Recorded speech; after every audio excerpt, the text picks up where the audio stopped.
नमस्कार। संस्था समाचार कार्यक्रम में आपका स्वागत है। जी हाँ, मैं हूं नरेश। संत बोरिया बाबा जी महाराज ने संत आशाराम जी बापू के लिए काफ़ी ही अच्छी बात कही थी, जो कि इस बार सिद्ध साबित हुई है। उन्होंने कहा था कि संतों को परेशान करना और निर्दोष संतों को फंसाना अपने राजकुल का ही विनाश करने ला है। इतिहास में ऐसे कई उदाहरण हैं कि जिसमें निर्दोष संतों को फंसाया गया और बाद में वो राजवंश ही नहीं रहा। इस बात को लेकर ये बातें जो बोरिया बाबा जी ने कही थी वो काफ़ी सिद्ध साबित हुई हैं।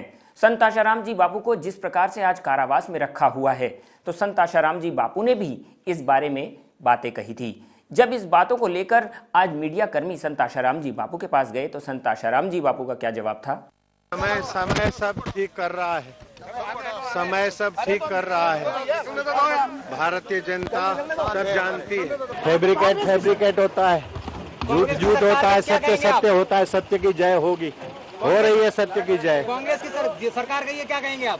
अब सत्य की जय होगी। समय सब ठीक कर रहा है, समय सब ठीक कर रहा है। भारतीय जनता सब जानती है। फैब्रिकेट होता है, झूठ होता है, सत्य होता है। सत्य की जय होगी, हो रही है सत्य की जय। जिस प्रकार से आज संत आशाराम जी बापू पर इल्जाम लगाए गए हैं, उसी श्रृंखला में कई संतों पर इल्जाम लगे और वो सभी निर्दोष साबित हुए। आज संत आशाराम जी बापू एक निर्दोष संत होते हुए भी उन पर कैसे घिनौने इल्जाम लगाकर उनको फंसाने का प्रयत्न किया जा रहा है। हजारों लाखों नहीं करोड़ों जनता के मन में आज ये प्रश्न खड़ा हो गया है। उनके करोड़ों अनुयायियों के द्वारा जगह जगह पर धरना प्रदर्शन भी किए जा रहे हैं। जंतर मंतर पे तो पिछले लगभग 100 दिनों से लगभग लगातार ही धरना चालू है। जंतर मंतर पे आज 3 महीना पूरे होने को आए हैं, तो भी वहां पर हजारों की संख्या में बैठे हुए भक्तों की पीड़ा को कहीं लिया नहीं जा रहा। उन सबकी एक ही मांग सब जगह आ रही है कि संत आशाराम जी बापू को जमानत तक क्यों नहीं मिल पा रही। आज बड़े बड़े क्रिमिनल्स को जहां जमानत होती है, तो वहां संत आशाराम जी बापू को जमानत क्यों नहीं।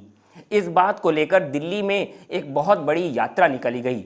इस यात्रा में हजारों की संख्या में जहां जनता ने प्रदर्शन किया, उस यात्रा में इस मौन प्रदर्शन के अंतर्गत दिल्ली की सड़कें भी जाम हो गई। इस गंदी साजिश और झूठे दुष्प्रचार से आहत होकर लोग पूरे देश में विरोध जता रहे हैं। रैलियां निकल रही हैं। दिल्ली, गाजियाबाद, जोधपुर, रायपुर, जालंधर, लखनऊ, जबलपुर, बीकानेर, बाड़मेर, ग्वालियर, बीदर, नासिक, जौनपुर, उदयपुर, गोरखपुर, डूंगरगढ़, सबलगढ़, पटना, मुजफ्फरपुर और कोलकाता जैसे तकरीबन हर छोटे बड़े शहर में प्रदर्शन हुए। दिल्ली में लाखों लोगों ने इस साजिश का विरोध किया और ये सब कुछ सिर्फ राजनीतिक साजिश की वजह से किया जा रहा है। अगर बात करें तो आपको बता दें, जितने भी समर्थक हैं, हर तबके के समर्थक आपको नजर आएंगे। महिलाओं की बात की जाए, पुरुषों की बात की जाए, हर उम्र के लोग आपको संत आशाराम बापू के समर्थकों में नजर आएंगे। युवाओं की बात की जाए, सभी इसमें आपको दिखेंगे। सभी में आक्रोश देखने को मिल रहा है, विरोध कर रहे हैं, प्रदर्शन कर रहे हैं। जगह जगह आंदोलन की तस्वीरें आपको नजर आएंगी और सबका यही कहना है कि इंसाफ होना चाहिए। अब ये षड्यंत्र, अब ये साजिश बंद होनी चाहिए, क्योंकि बहुत हो चुका है। अब ये अपने संतों का अपमान बर्दाश्त नहीं करेंगे। और जंतर मंतर की अगर बात की जाए तो जंतर मंतर पर विरोध चल रहा है।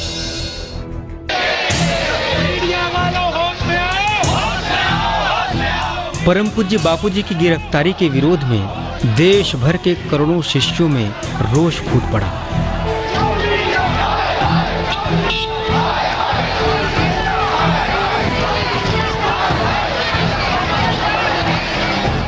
कहीं मौन रैली, कहीं विरोध प्रदर्शन, तो कहीं धरना प्रदर्शन कर लोगों ने अपना रोष व्यक्त किया।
लंदन और न्यूयॉर्क में भी परम पूज्य बापूजी के अनुयायियों के हृदय की पीड़ा ने उन्हें सड़क पर उतरने को मजबूर कर दिया।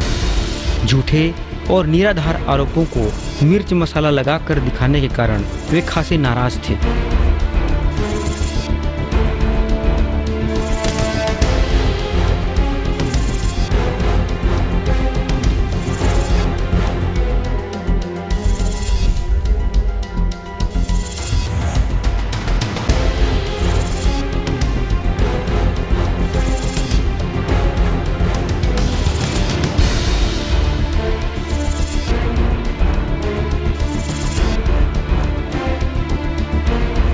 झूठे आरोपों व साजिश में फंसे अपने प्रिय गुरुदेव की पीड़ा से लाखों महिलाएं पीड़ित हो रही हैं, आंसू बहा रही हैं।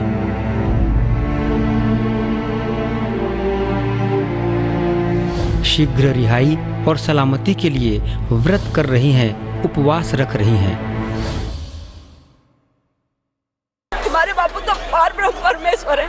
लोग कहते हैं सोना नहीं, वो पारस है, पारस। वो तो हर किसी को, और पारस भी ऐसा सोना नहीं बनाते, वो तो सीधा पारस बना देते। कहाँ से बापू ने कहाँ पहुँचा दिया। मैं 40 चाय पीती थी, आज चाय को देख रहे हो मुझे 10 वर्ष हो गए। मैं 10 साल से बापू की शरण में हूँ और मैंने ऐसे ऐसे अनुभव किए कि ये संसार समझ ही नहीं सकता है। बापू के चरणों में आए तो समझ सके। बापू ने मेरा जीवन बदल दिया केवल एक दिव्य प्रेरणा प्रकाश पुस्तक से।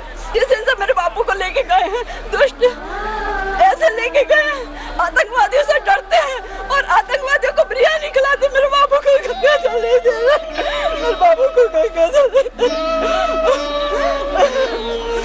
जिस दिन से बापू आए वहाँ से आश्रम से, उस दिन से मैं घर नहीं गई हूँ।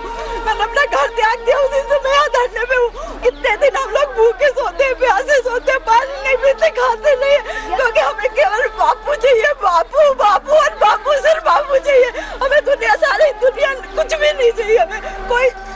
कोई सुख नहीं चाहिए, कोई मोक्ष नहीं चाहिए, कोई स्वर्ग नहीं चाहिए।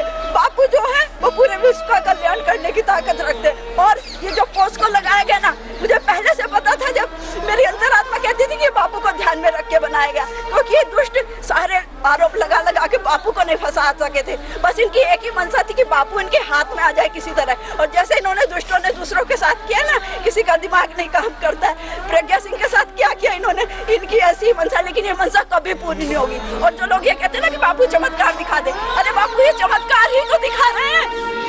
मैं 5 साल की उम्र से जा रही हूँ आश्रम में, और मैंने आज तक कभी भी जितना संयम और जितना ब्रह्मचार्य हमने आश्रम में देखा है, शायद कहीं नहीं देखा। किसी भी हॉस्टल में, किसी भी स्कूल में कहीं नहीं देखा। और आज हम जैसे हैं, जो कुछ हमें सिखाया, हमें गुरुदेव नहीं सिखाया। हम लोग सत्संग में अलग बैठते हैं, हम लोगों की भाइयों की सेवा अलग होती है, बहनों की सेवा अलग होती है। जहाँ जिसके शिष्य इतने वो हैं जो हमें सिखा रहे हैं, तो वो गुरुदेव गलत बिल्कुल ही नहीं हो सकते। मैं बापूजी को ये बिल्कुल भी नहीं मान सकती। जो भी कर रहे हैं कि बापूजी ने गलत करा किसी लड़की के साथ, ऐसा करा वैसा करा, ये बिल्कुल फॉल्स एलिगेशंस हैं। बापूजी तो बहुत पूरे के पूरे ब्रह्म हैं। बापूजी के पास जाओ, वो तो छूना तो दूर से ही आशीर्वाद देने में रहते हैं। और आप लोग बोल रहे हैं कि उन्होंने ऐसा करा वैसा करा, बिल्कुल गलत है, बिल्कुल गलत। हम इसको मानेंगे ही नहीं, बिल्कुल। मुझको इतना प्राप्त हुआ है कि हमें ब्रह्मचर्य का पालन करना चाहिए, एकादशी और ऐसे बड़े बड़े रातों में कुछ भी संसार व्यवहार नहीं करना चाहिए। वैसे ब्रह्म पे आप ये आरोप लगा रहे हैं कि उन्होंने ऐसा करा। अरे आप संसार की दृष्टि से देखो, he is near 75 years old. How can an old man do this stuff? He cannot. Can you say to your grandparents or father कि उन्होंने ऐसा किसी के साथ गलत करा है? जब आप अपने घर में नहीं बोल सकते, आप किसी को कैसे बोल सकते हैं? ये कैसा अमानवीय व्यवहार, एक मतलब 75 वर्षीय संत के साथ, सम्मानीय संत के साथ कैसा व्यवहार किया जा रहा है इस देश में, समझ नहीं आ रहा बिल्कुल भी। ये हम बिल्कुल अत्याचार सहन नहीं कर पाएंगे। मैं खुद बता सकती हूँ कि मैं जब से बापूजी को जेल गए, मैं घर नहीं जा पाई। मैं परसों भी यहाँ से जंतर मंतर से गई हूँ बस स्टैंड पर, मैं वापस आ गई अपना बैग उठा के। ऐसी पीड़ा हमारी लाखों बहनों के मन में इतनी पीड़ा हो रही है, ना तो कोई खा पा रहा है ठीक से। अब ये क्या चाहते हैं, हमारी जान लेना चाहते हैं। बापूजी के बिना हमारा जीवन ही नहीं है। बापूजी बिल्कुल निर्दोष होते हुए भी उनके साथ इतना गंदा व्यवहार किया गया है। किसी आतंकवादी के साथ भी ऐसा व्यवहार नहीं किया गया होगा। इस तरीके से उनको गाड़ी में बिठाया गया जैसे किसी आतंकवादी को बिठाते हैं। वो इतने ब्रह्मज्ञानी संत हैं, अगर आप सिर्फ उनके दर्शन ही कर लेते हैं तो दर्शन मात्र से ही आपकी वासना दूर हो जाती है। हमारे सभी साधकों के ऐसे अनुभव हैं जो श्री मतलब गुरुदेव के दर्शन से ही, उनके वचनों से ही लोगों के कैसे कैसे व्यसन छूट गए, कैसे कैसे उनकी वासनाएं छूट गई। उन ब्रह्मज्ञानी संत के ऊपर इतना घिनौना इल्जाम लगाया गया। ये ऐसा क्यों हो रहा है? हमारे समाज में बारी बारी से संतों को ही क्यों बदनाम किया जा रहा है? हमारे गुरुदेव को इन्होंने सारे समाज में सिर्फ उनको बदनाम करने के लिए ये एक सोची समझी साजिश है। इसको सब जानते हैं और इसे जल्दी से हमारे बापूजी को अगर बाहर नहीं निकाला गया, अगर उनको निर्दोष साबित नहीं किया गया, तो हम अन्न जल छोड़ने को तैयार हैं। हम यहाँ 17 दिन से धरने पर बैठे हैं और अब भी जब तक हमारे गुरुदेव हमारे बीच में नहीं आ जाते, हम यहाँ बैठे रहेंगे। हम यहाँ से हिलेंगे नहीं और हम अन्न और जल भी नहीं लेंगे जब तक हमारे गुरुदेव यहाँ वापस नहीं आ जाते हैं। बापू सिर्फ आजकल माताओं को, भाइयों को ही नहीं बल्कि जो ज़्यादा ध्यान दे रहे हैं वो युवा पीढ़ी पे दे रहे हैं। जो हम जैसे युवा पीढ़ी यंगस्टर्स जो खराब हो रहे हैं, सिगरेट्स, ड्रग्स, दारू पी रहे हैं, ये कर रहे हैं, लड़कियां भी कहीं पीछे नहीं हैं। मैं भी उनमें से कहीं एक हूँ जहाँ क्लब्स जाती थी, दोस्तों के साथ घूमती थी, मूवीज देखती थी, मुझे कुछ नहीं पता होता था। बापू की शरण में आने के बाद मैंने सब कुछ छोड़ा है। हमारे बापू दिल की धड़कन है, पूरे देश समाज की धड़कन है बापू। अगर धड़कन ही रही तो कुछ भी नहीं बचा। उस ब्रह्मज्ञानी पे इल्जाम लगा रहे हो जिन्होंने विदेशियों की वैलेंटाइन डे को हटा के मातृ पितृ पूजन दिवस की सुंदर प्रेरणा दी।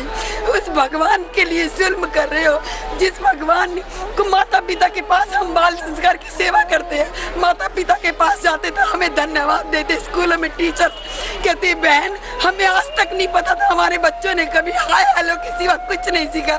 आज मेरे भगवान हमें प्रणाम करना सिखा रहे हैं माता पिता को। माँ बाप इतने खुश है उस ब्रह्मज्ञानी गुरु के साथ। अरे कुछ तो सोचो, परमात्मा से कुछ तो डरो, भगवान से डरो। सृष्टि करता है संसार में, क्यों जुल्म कर रहे हो मेरे भगवान के साथ? मेरे पति एक महाशराबी व्यक्ति थे जो बहुत शराब पीते थे, चाहे वो नवरात्रे हो, चाहे वो कोई भी त्योहार हो। दीक्षा लेने के कुछ सालों के बाद मेरे पति ने सबसे पहला कार्य किया, शराब छोड़ी।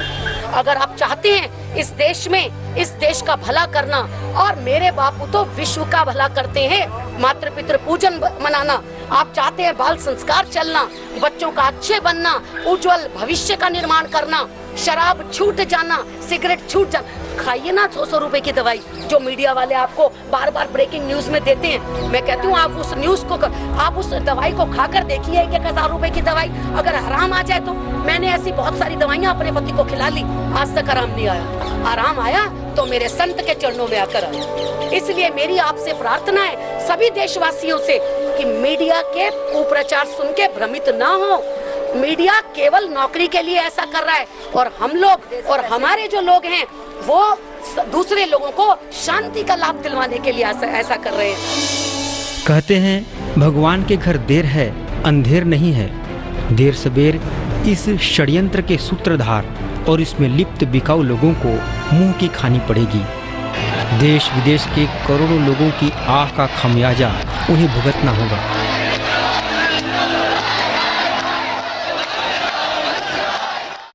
दिल्ली की पार्लियामेंट स्ट्रीट थाने के बाहर और अंदर संत आसाराम बापू के समर्थकों पर दिल्ली पुलिस ने जमकर लाठियां भांजी।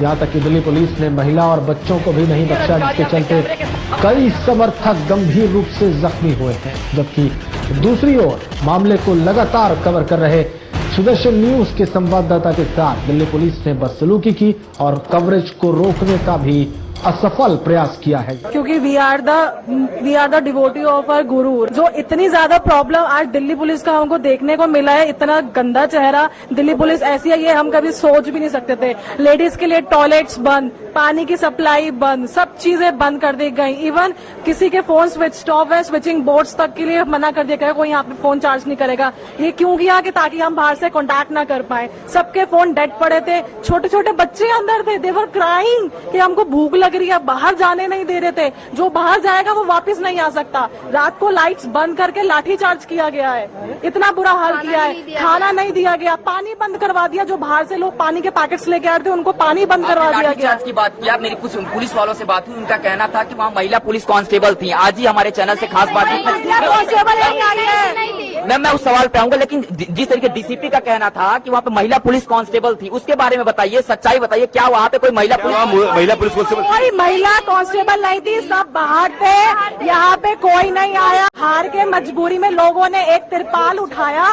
ताकि हम किसी तरह लोगों की मदद कर पाए। तिरपाल उठा के ऊपर दिल्ली पुलिस के कांस्टेबल खड़े हुए थे और लेडीज को नीचे टॉयलेट्स करते हुए देख रहे थे। This is very very shameful thing for our Delhi government plus Delhi police. Shame on you.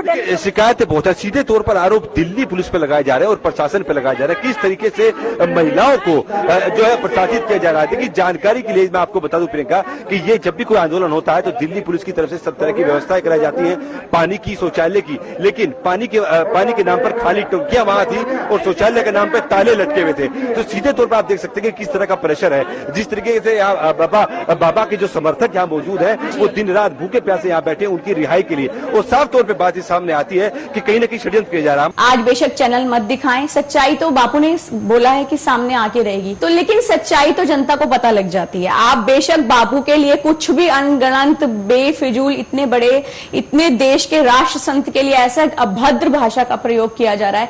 एक कसाब के लिए भी ऐसा नहीं बोला जाता है। कितना मन में ठेस पहुंचती है। कभी ये चैनल क्यों नहीं सोचते हैं कि आप भले मुजरिम भी माने, लेकिन इंसान तो मुजरिम भी है। अगर आप मुजरिम भी मानते हैं तो बापू के साथ इस प्रकार से अभद्र व्यवहार, इतनी अभद्र भाषा का प्रयोग, आप सच्चाई नहीं छुप सकती है भाई।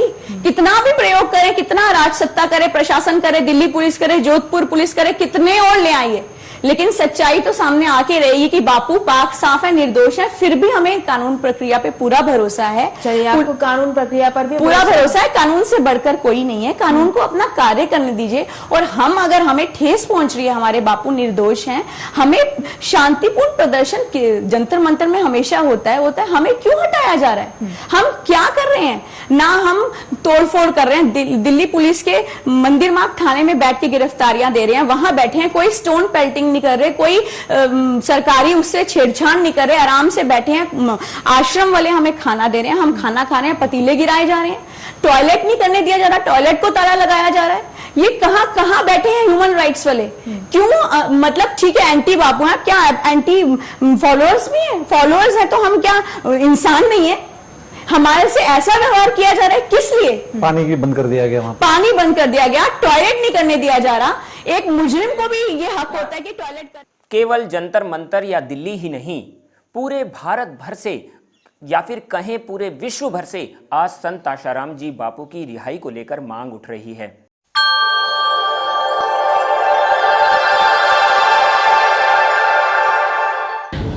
Yeah, my family in the UK, we have a construction company. We're a very wealthy family.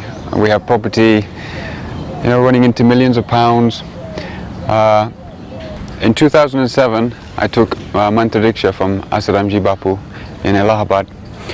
When I went into Allahabad to the Kumbh Mela, I went into the satsang ground. Everything was very busy. I did not understand a single word of Hindi. I was completely alone. I did not know anybody. And I felt like going. I did not like the place, but something was making me sit down. I felt something was compelling me to sit down. So I sat at the back of the pandal, and I had a great feeling of peace come over me when I was sitting in the back. I didn't feel like leaving because the peace was so good. So the next day I went back to the ground, and this time I managed to sit at the front. Somebody sat me at the front, and then somebody brought me an asan and a mala. And afterwards they told me I'd taken mantra diksha. I did not know what mantra diksha was. They said I was very lucky. I did not know, but I knew the importance of Guru Tatwa. I knew how important the Guru was. So anyway, I went back to the UK, and for 3 months I felt restless. I felt like I had to come back to India. I felt this saint was, he was like pulling me almost. I thought, who is this saint who I've taken diksha from? I have to find out more about him. So when I came back to India, Bapuji was staying in Haridwar, and for the whole month he was there. I would sit in satsang both morning and evening. Still I did not understand any Hindi, but just sitting there looking at Bapu, the bliss I was getting from Bapu, even though I did not understand anything, something was just making me sit there. I cannot describe in words what this was giving. But then right at the end, just before Bapu was leaving Haridwar, he called me to the Vyas pit. And I went to the Vyas pit. He looked at me, he closed his eyes, and next thing I was having some experience on the floor. I was crawling around, and I just realized then that he was my Sadguru. So ever since then I've been devoted to Bapuji. I've lived in the ashram. I've had many great experiences with Bapuji. He is a master of Kundalini Yoga. He is also a very high, well, he is the highest level Vedanti, Brahmagyani saint. And you know, it's very difficult sometimes to describe what you get from Bapu inside. I think everybody must be knowing this, but I have had so many great blessings. You know, I feel extremely lucky, and I think the Indian people and all Bapuji Saiks are extremely lucky to have somebody like him as their guru.